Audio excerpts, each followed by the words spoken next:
I have a friend who I took Gen Chem 2 with, and he would never study except for the 3 nights before the test, and then he would pull all-nighters and would just be jazzed up in caffeine and Wawa and that kind of thing, and would just study, do nothing else until he would take the test.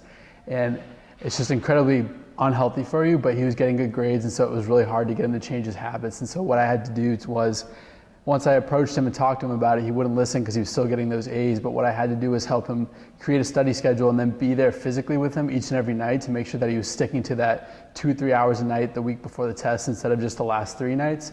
And so what I was able to do is teach him that he can get those same grades but still be able to go out and enjoy himself and get dinner and make sure he's like following a sleep schedule and it's not affecting his other classes. But he didn't listen to me until I was really there for him and with him every step of the way, and now I think he does a much better job of studying for his tests.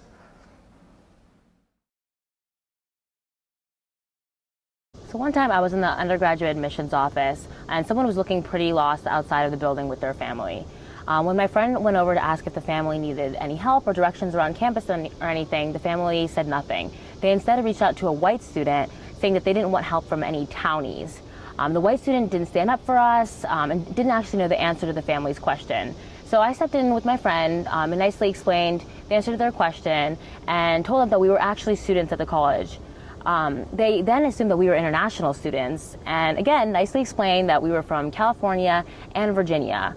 We started talking to them more about the college, and they realized that we were pretty knowledgeable about some stuff around here. And we also talked to them a lot about diversity around campus. So at the end of the night, they thanked us for all of our help and apologized for the misunderstanding that we had earlier.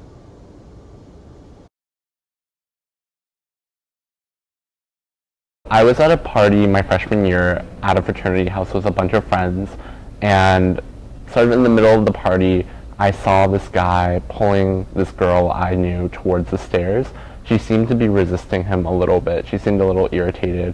So I stepped in, kind of broke them up, and asked her if she was doing okay.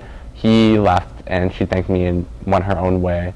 I'm not sure if anything would have happened if I didn't intervene, but I felt like it was the right decision to make at the time.